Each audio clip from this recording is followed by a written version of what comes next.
went to Oakmont to help out the seniors with Tech Day to figure out what they needed with their cell phones, computers, or laptops.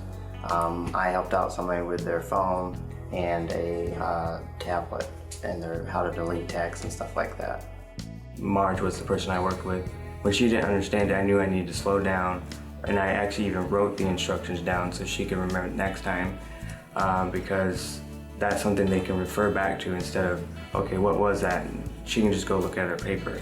For me, it was able to give her step-by-step instructions, but also let her do it herself, and then me show her how to do it if she did it wrong.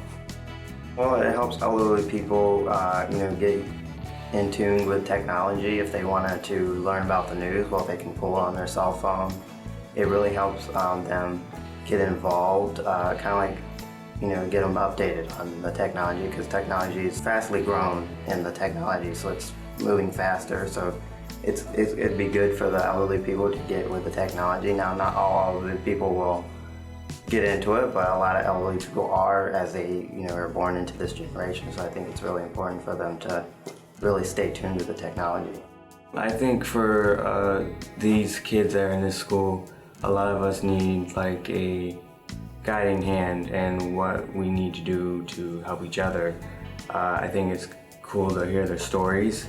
For me, I enjoy helping another person do something, especially when I don't know something. To teach them something after they've so many years behind their belt, it's a sense of gratitude, and you build trust between them. And I feel like a lot of them could give a really good advice with what they've been through and stuff, which can help our kids in this school who are struggling with things too. They could probably give some insight on how to deal with that.